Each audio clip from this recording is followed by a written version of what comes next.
Луис Алфредо Гаравито. Звярат от Колумбия. Роден на 25 януари 1957 година в колумбийския град Дженова, Луис Алфредо Гаравито е най-големият от 7 синове и израства в атмосфера на насилие. Пребиван от баща си Мануел Антонио Гаравито и многократно изнасилван от двама свои съседи. Той ходил на училище само 5 години и избягал от къщи на 16. Първо работил като продавач в магазин, после като уличен търговец на религиозни икони и молитвеници. Възмъжалият Гаравито започва да посяга твърде често към чашката и сменя работа след работа и град след град. Става все по-агресивен в поведението си, докато търпението на околните се изчерпи, при което просто потеглял към следващия град.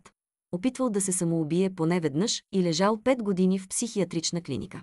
Гаравито признава за убийствата на най-малко 140 момчета, на възраст от 8 до 16 години, извършени в продължение на 5 години.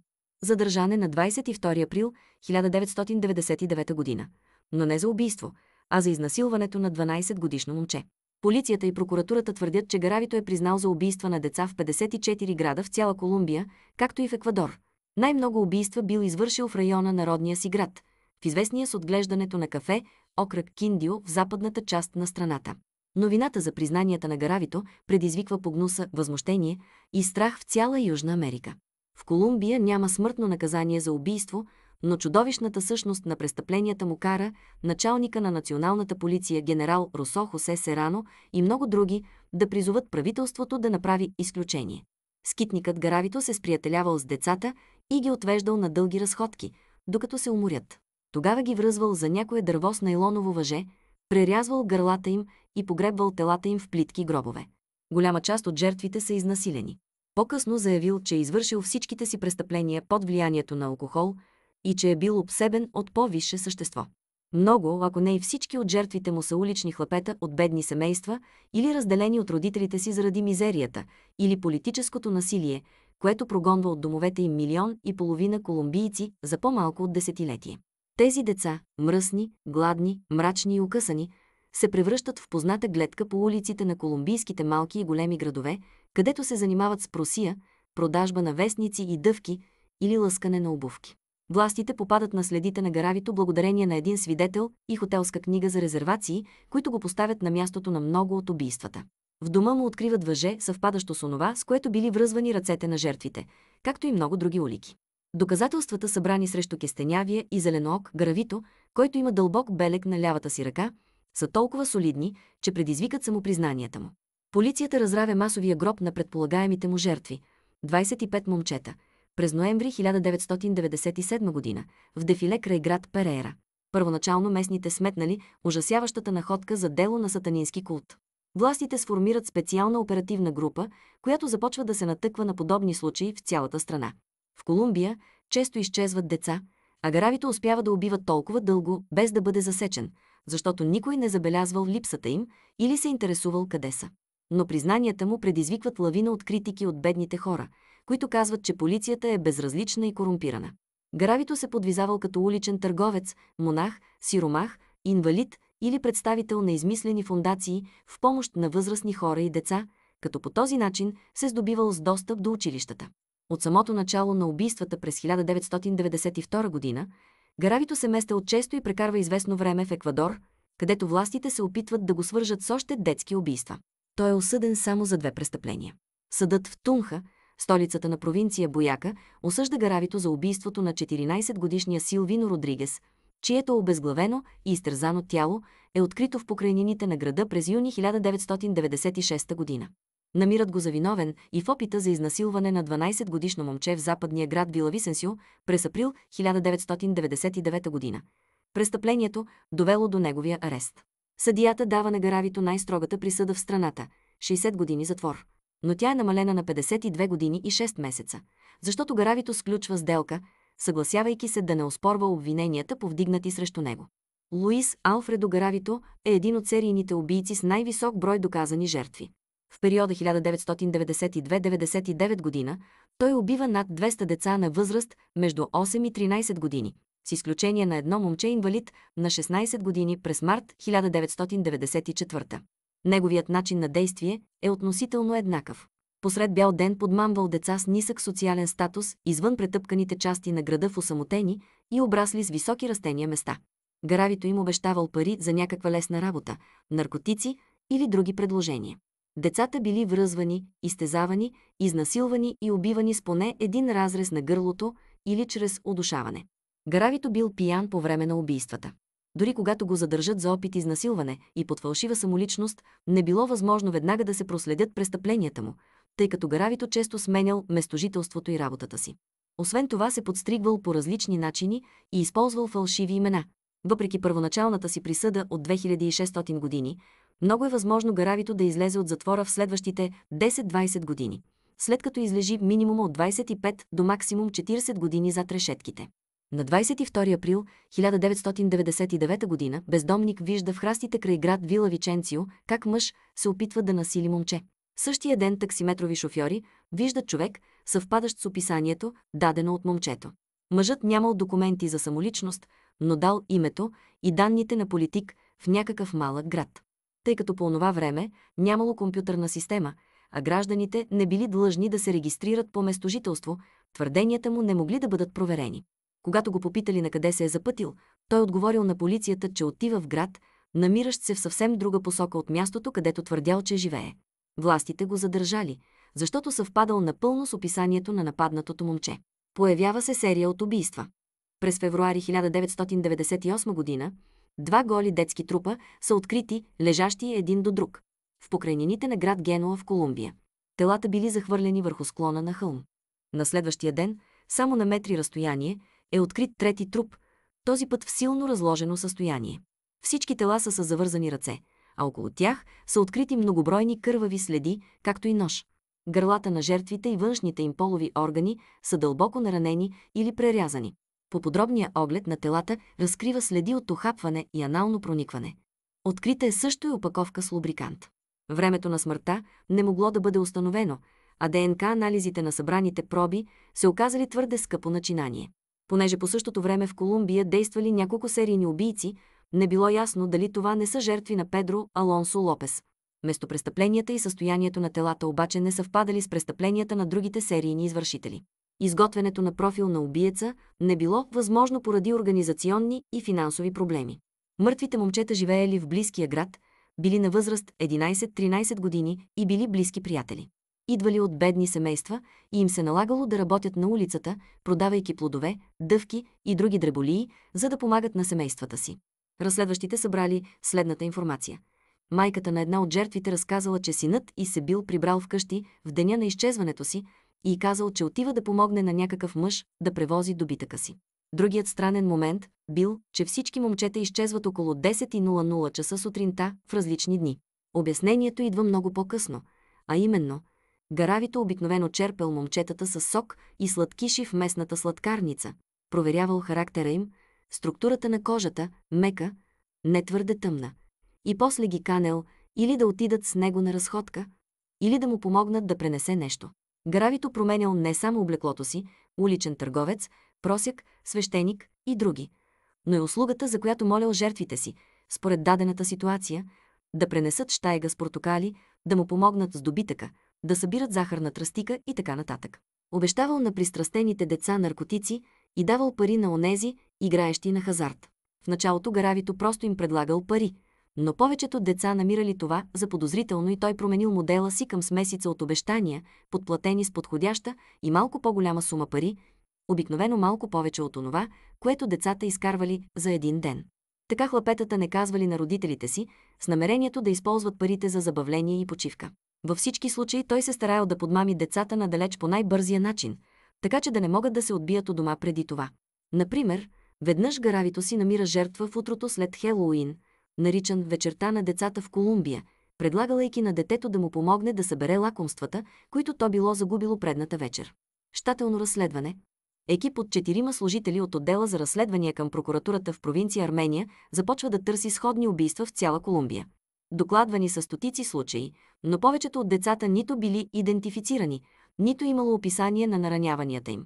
Разпознаването по зъбите често било невъзможно, или защото децата нямали рентгенови снимки, или снимките били унищожени при земетресенията от 1998 година. Така до ден днешен 27 от децата, убити от Гаравито, остават неидентифицирани.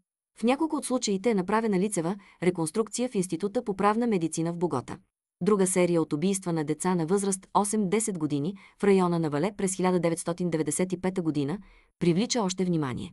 2 от 4 мъртви деца били братовчеди и отново всички жертви изчезнали малко преди обяд, идвали от бедни семейства и били описани като не особено интелигентни. Децата са открити на билото на хълм, обрасъл с високи растения, недалеч от града. Повтарящият се модел на убийства, извършвани общо взето на едно място, но в различни дни, е типичен за Гаравито. Той не погребал телата, а ги оставил там, където са.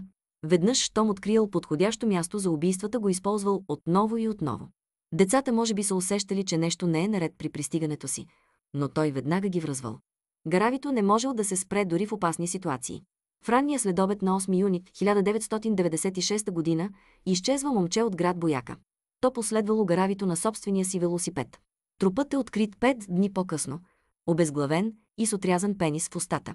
Майката на момчето веднага започнала да го търси и разбрала, че синът й е видян за последно в местен магазин, заедно с други момчета и някакъв непознат, който им купувал сладкиши. Мъжът бил разпознат като Гаравито. Той бил разпитан от полицията и признал, че е черпил момчета, но след това си е тръгнал сам. След около 4 дни Гаравито убива 13-годишно момче в близкия град Перейра. Особености на убийствата.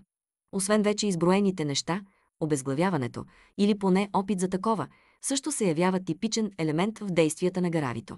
В много от случаите, заради разлагането, единственият начин да се докаже това са нарезите по четвъртия шиен прешлен на жертвите. Много от разрезите на меките тъкани са причинени от нож захабено или неравно острие. Вътрешните органи обикновено са оставени непокътнати. Гаравито нанасял многобройни прободни рани по корема на жертвата, без да допуска анатомични разрези. Единственото изключение е 10-годишно момче, убито през януари 1997 година и намерено при сходни обстоятелства, чието рани са нанесени от прободно сечиво без острие. Гаравито прибягва до разчленяване на телата само в случаите, в които се налагало да изнесе части от труповете извън къщите, в които се случват само няколко от убийствата.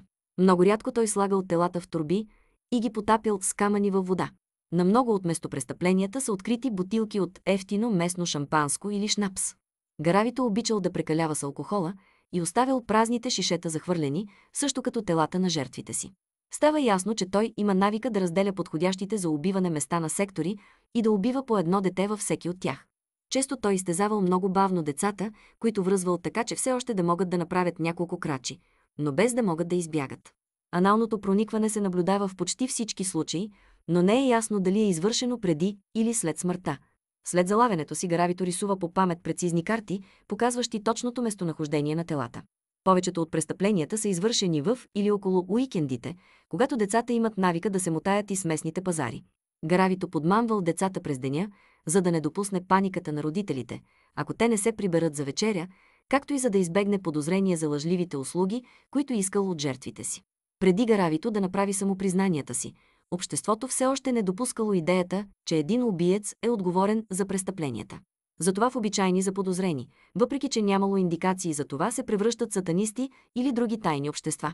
Малко вероятно е подобни организации да са виновни за убийствата, тъй като всяко от тях се случва в различен ден, а извършителят очевидно пътувал доста безразборно. Според друга теория, убийствата са дело на престъпна организация за търговия на органи. Но тъй като повечето от раните на жертвите се оказват прободни, а самите местопрестъпления са силно замърсени и нестерилни, тази теория бързо е изоставена. Залавянето на звяра. Гаравито е арестуван под името на местен политик. Нямало как да го идентифицират по пръстови отпечатъци поради организационни и технически причини. През март 1999 година, когато полицията проверява телефонните номера, открити в дрехите на задържания, те разбират, че неговата самоличност в действителност е Луис Алфредо Гаравито. Той бил в списъка с заподозрени дълго преди този момент. Тогава една роднина на Гаравито предава на властите кутия, която той бил дал да пази. Вътре имало не само кодирани бележки, но и снимки от личните документи на много от загиналите деца, единствените трофеи, които той бил събрал, както и календар с още криптирани бележки. Впоследствие се оказва, че това е списък с жертви, съставен по датите на убийствата. Тъй като Гаравито си спомня с подробности всички детайли около престъпленията си, включително и датите, все още не е ясно защо е съставил такъв списък. На 28 октомври 1999 година, след няколко седмични предварителни разговори, Гаравито за първи път е изправен пред факта, че самоличността му е известна и че доказателствата за неговите престъпления са в изобилие. По време на първия си разпит, той признава за всичко веднага и иска прошка от Бог и човечеството. Изяснява се, че от 1992 година до този момент той е убил повече от 200 момчета. По-късно бройката достига до 300 и е извършил многобройни актове на сексуално насилие. Така Луис Алфредо Гаравито се прочува като звяра от Колумбия. Правни аспекти. Съдействието между различните правоохранителни агенции е трудно в една голяма страна, страдаща от постоянни и екстремни политически проблеми, масово насилие, особено от страна на партизански групировки, и организационни проблеми. В сравнение с развитите страни, педофилията в Колумбия е широко разпространена, най-вече защото децата и подрастващите имат нужда от някакви доходи. 39% от децата в Колумбия живеят в крайна мизерия. Това води до голям брой жертви и е трудно да бъде предотвратено. Гаравито, например, просто напуска страната и заминава за Еквадор, където се предполага, че също е отнел детски животи. Областните прокуратури, съвместно с техните собствени следователски екипи, имат правото да правят разследване на територията на цялата страна. В случая на Гаравито местните разследващи в провинция Армения се заемат да разкрият всички свързани с него престъпления, тъй като главният заподозрян бил жител на окръга. А голяма част от жертвите също са открити в този регион. Става ясно обаче, че други местни органи на реда не споделяли цялата си информация с полицията в Армения. От правна гледна точка, случаят на Гаравито не бил закрит веднага, защото той все още продължавал да признава за други убийства. До 2003 година той е признат за виновен 70 пъти за 160 отделни убийства. Понеже е счетен за умствено здрав и следователно отговорен за действията си, той не можел да бъде изпратен в психиатрична институция за неопределено време. Затова получава присъда в затвора. Тъй като в колумбийската съдебна система присъдите за всяко единично нарушение се натрупват, Гаравито е осъден фактически на около 2600 години затвор. Това обаче не означава, че той ще лежи до живот. След реформата в наказателния кодекс през 2000 година, човек не може да бъде осъден на смърт или да лежи повече от 40 години общо. Понеже Гаравито бил доста услужлив, той вероятно щял да получи смекчаване или дори освобождаване от присъдата си. Гаравито не се явява в съда. Това се налага заради предписание в наказателния кодекс, чиято цел е да опрости случаите, в които обвиняемият си признава напълно и когато доказателствата за престъпленията му са налице и съвпадат с неговите твърдения. В подобни случаи присъдата може да бъде обявена и без официален процес. Освен това, общественото мнение било и без друго силно нажежено и никой не искал да рискува да настъпят размирици при провеждането на едно толкова скандално съдебно дело. Лични впечатления.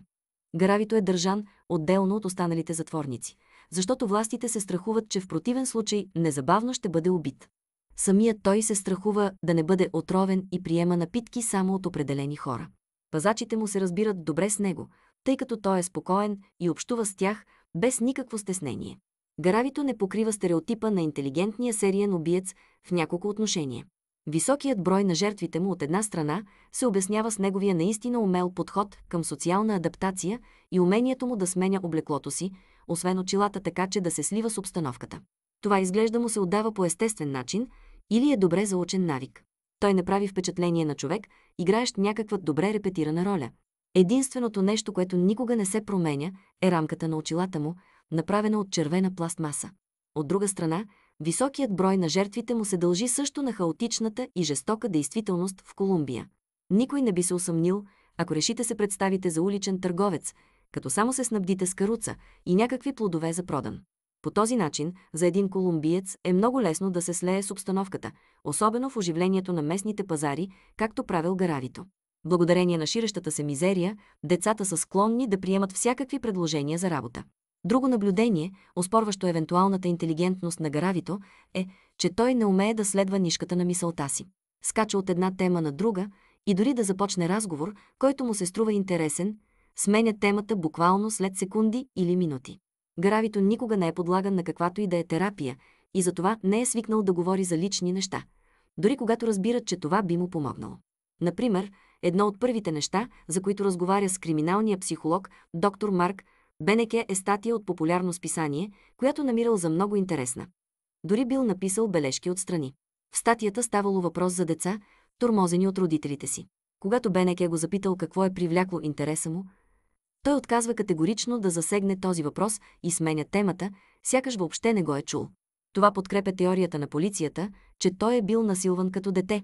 Доктор Бенеке подлага Гаравито на тест с картинки през 2005 година, но той не успява да разбере или просто отказва да реши пъзела.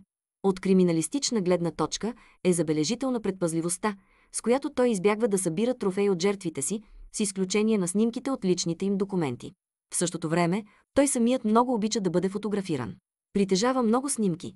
Облечен като уличен търговец, разположен в апартаментите, които обитавал и така нататък. Пътуването, в търсене на работа, е нещо обичайно в страните с лоша икономика. Затова Гаравито не предизвиквал никакво съмнение с постоянните си обиколки из страната. В няколко градове той живеел с жени на същата възраст или по-големи от него. Някои от тях дори имали деца. В действителност, той изглежда е бил добър доведен баща, тъй като никоя от приятелките му не се оплакала от каквото и да било насили към тях или към децата им. Те дори разказали как той обичал да си играе с малките. Гаравито пращал редовно пари на една от своите приятелки в продължение на доста дълго време. Следователите смятат, че той е живял с тези жени в чисто платонически отношения. Вторият стереотип на контролираща личност изглежда пасва идеално на Гаравито. Той се опитва да постигне целите си, използвайки най-общо приетите социални методи, като например пълното му съдействие с полицията. Въпреки това до този момент той не е показал знак за каквото и да било разкаяние. В разговорите си със следователите споделя, че е изпитвал съчувствие към жертвите си. Едно от децата му било разказало как е малтретирано у дома и той го съжалил. Това съвсем не му попречило да изтезава момчето до смърт. Гаравито прави коментари и за личната безопасност на индивида, които са доста двусмислени. Например, предупреждава, че не е хубаво да се разхождаш сам по улиците, което е наистина опасно в Колумбия. Дали той наистина е притеснен за нашата безопасност или просто желае да се постави в позицията на силния. Заради индивидуалността си, той не успява напълно да контролира ситуацията, защото не разбира изцяло намеренията на околните. Неговите продължаващи самопризнания сигурно му се струват добър начин да се измъкне преждевременно от затвора, но вероятно властите няма да допуснат това. Той заявява твърдо, че не би продължил да убива, ако го пуснат на свобода.